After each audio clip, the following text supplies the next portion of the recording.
Mana suratnya? Kalau enggak apa lagi? Ya saya nggak bisa masang kalau kayak gini, Mbak. Kayak gini gimana? Kamu tuh cari masalah.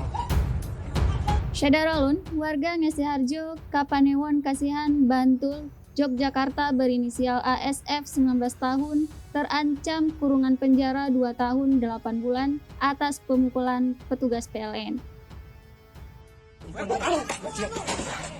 Kamu ngeyel. Video aksi penganiayaan yang dilakukan pemuda Bantul itu sempat viral di media sosial. Pelaku memukul dan menendang petugas PLN tersebut lantaran meteran listrik di rumahnya dicabut. Pencabutan itu bukan tanpa alasan. Pemilik rumah disebut telah menunggak pembayaran listrik pada bulan Januari 2022.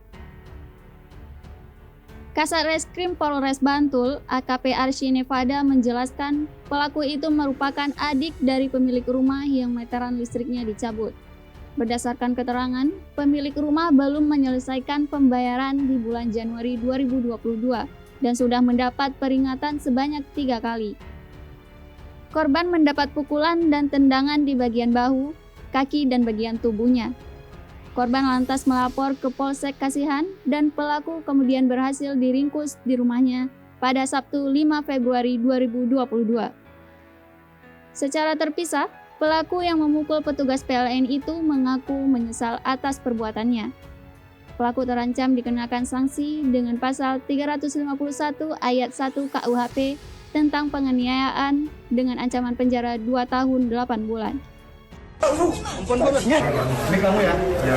Pasal 351 ayat 1 dengan ancaman kurang lebih 2 tahun 8 bulan kurungan penjara.